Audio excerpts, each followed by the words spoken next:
Welcome back. Let's begin this section with a couple of very simple and very easy to understand array methods.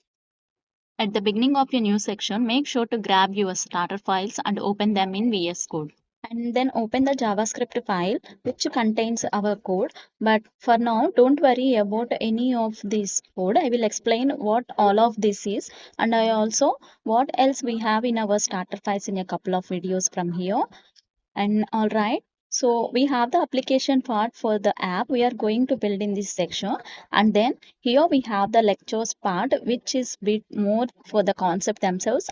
And by the way, let's not talk about array methods, but for now, before we start, let's quickly talk about why arrays do actually have methods. Well, remember that methods are simply functions that we can call on objects. So basically, they are functions attached to objects.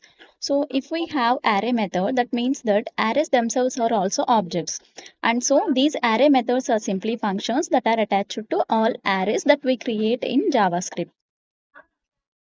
Now we will learn why all arrays have access to these methods in a later section when we talk about prototypal inheritance. But for now, I just want you to understand that arrays are objects and that they get access to special built-in methods that we can essentially see as tools for arrays.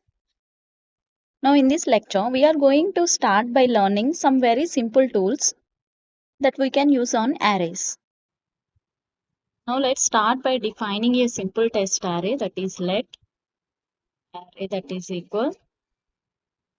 Now we can work with A and then B. We need to place that in string and then C and then D, then A. And let's just understand some of these things that we are going to do. The first method we are going to talk about is the slice method. So, and this one is very similar to the slice method that's available on strings.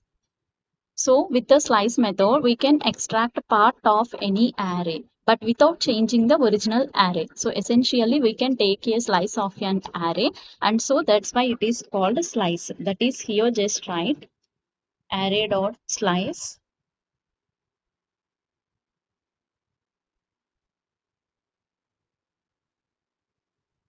And just like in strings, we have the begin parameter. So this is the index at which we will start extracting.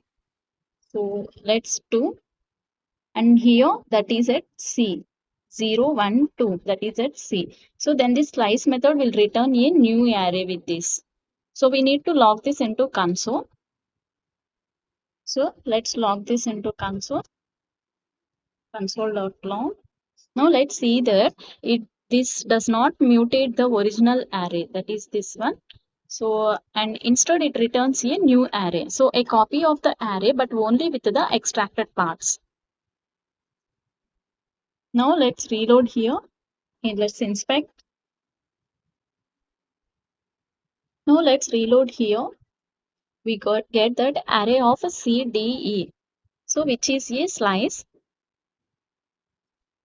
This is the slice of the original array starting at a position number 2. So 0, 1 and 2 is C. So now of course we can also define the end parameter. So for that let's write. So here 2 is the start parameter and now here I want to give the 4. So 4 is the end parameter. Now let's see the result here, reload. See here we displayed C and D. And so here we see that the end parameter here is not included in the output, that is 0, 1, 2, 3, 4. So the 4 means E. So the end parameter that is E, here it is not included in the output. So here in this scenario, we saw that 2 to 4 means really that is 2 and 3. So now here the length of the output array will be the end parameter minus the beginning one. And so that's exactly the length we get here, that is CD. And then next again, just like strings, we can define a negative begin parameter. So further, let's give here copy, paste, negative parameter. So I'm giving here minus. then it will start to copy from the end of the array. So now let's see the result.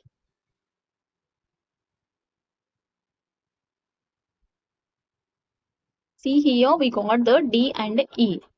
So that is the last element of an array, and so we give the -2 means this is the last two places.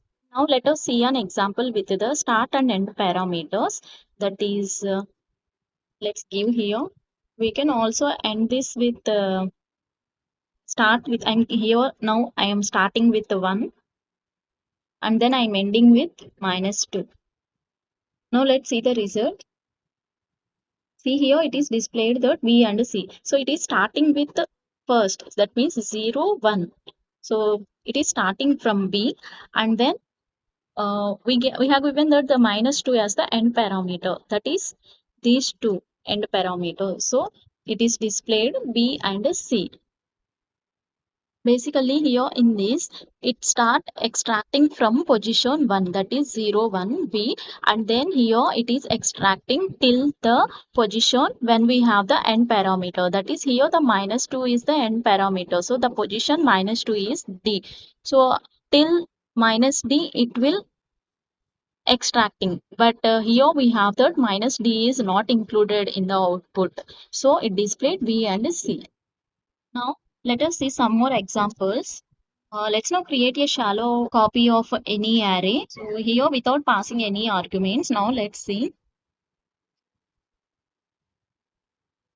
We get here exact same array that what we have given here. And now remember it correctly, something similar in one of the previous sections, but using the spread operator.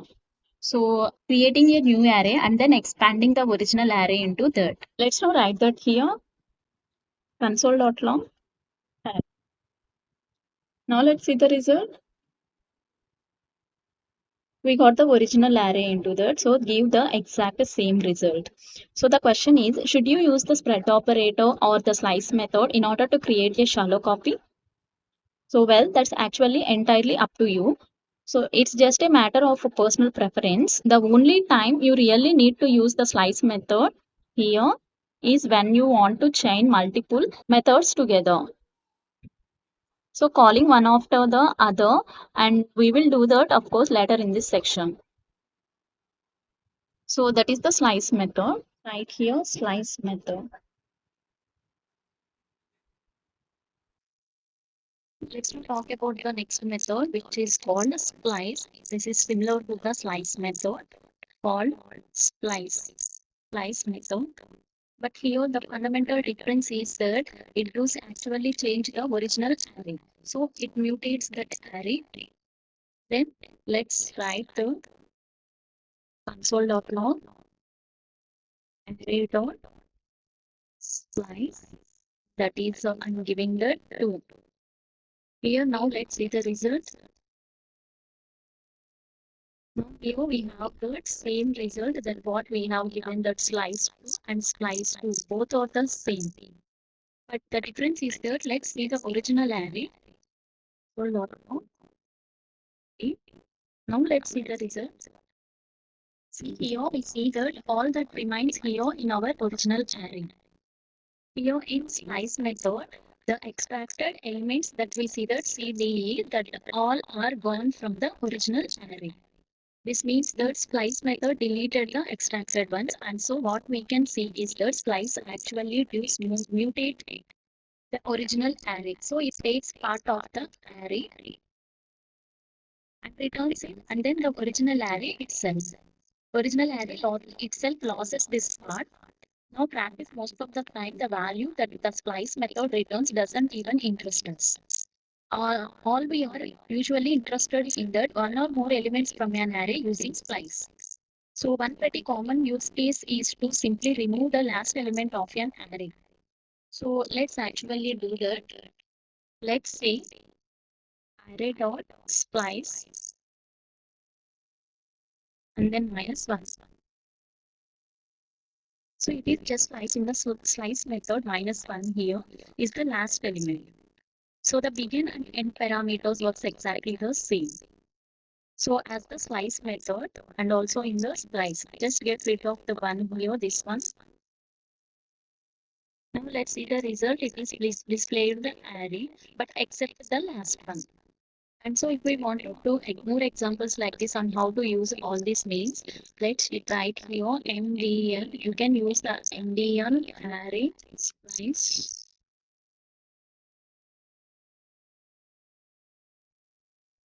Open the first one. And now we see that here we have the splice method. And you have the name of the parameters. And here we have the second parameter is called the delete count. Here it is. And it is actually not the beginner parameter. It works a little bit than in the splice method. Let me show that to you. Here I am doing that, and then let's write here array dot splice. And then here we need to give the two elements. And so then I write first element 1, and then the second one I am giving it 2. And so the result now of the resulting array should be the A and C. And so the result now of the resulting array should be that A and C are deleted. So now only A and D now remain. Let's see that we got that A and C. We got that A and D. Let's log this here again. So dot log R. Now let's see the process. And so here we remove the first one, and then here the position 1, from position 1 we need to extract and delete that one. So the position 1 and then 2 elements. So this first parameter here works the same and as the slice method, but the second one is really the number of elements that we want to delete. So that is we need to delete 2 number of items. So that is splice. And now here we see that is what we have here A and D, that is the position 1. We need from position 1, that is B. And so here we need to delete 2 items. So that is B and the next item C. So these 2 items we need to delete. And so here it is displayed A and D. So this is the splice method, and then I'm going to reverse method. It is very simple. Let's just store our array. This array here at this part, copy, and then paste here. Now let's create a new array here. Array 2 is equal. Here I'm giving F. We will give in reverse order. J, I, H, C, F. So this is exactly in reverse order. So if we use a reverse for this array 2, we need to correct that. So that is F, G, H, I, J. So let's apply this. Console.log array2 dot reverse.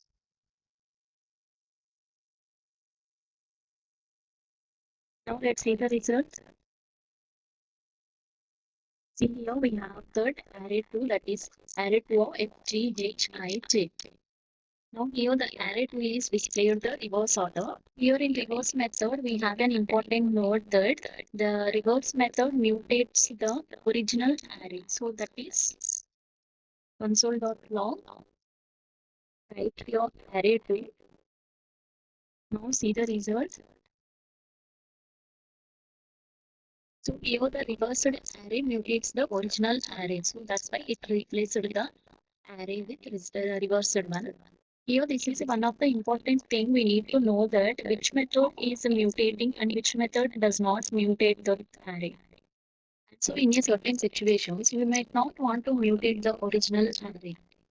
And then we cannot use any of these methods. Now I'm going to next one, that is concat method.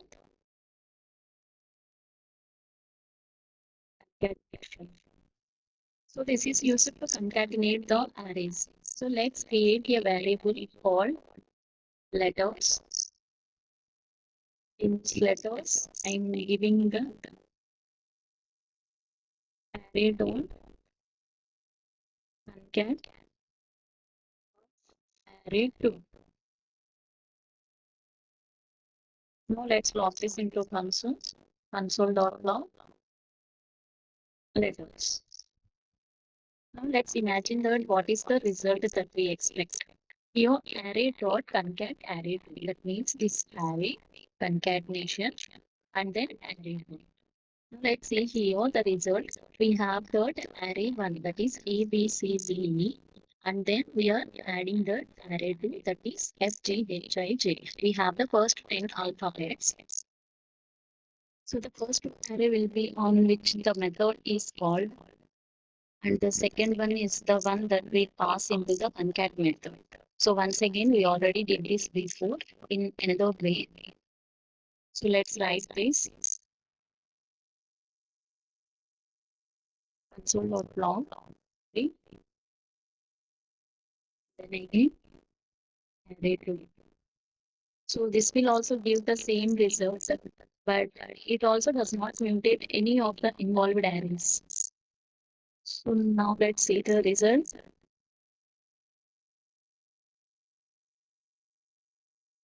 Here we have the same results. Now let's write the join method. So let's join all the letters, write console.log. Let dot join.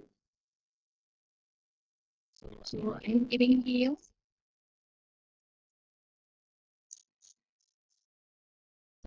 the result, the letters that are separated by using this specified operator.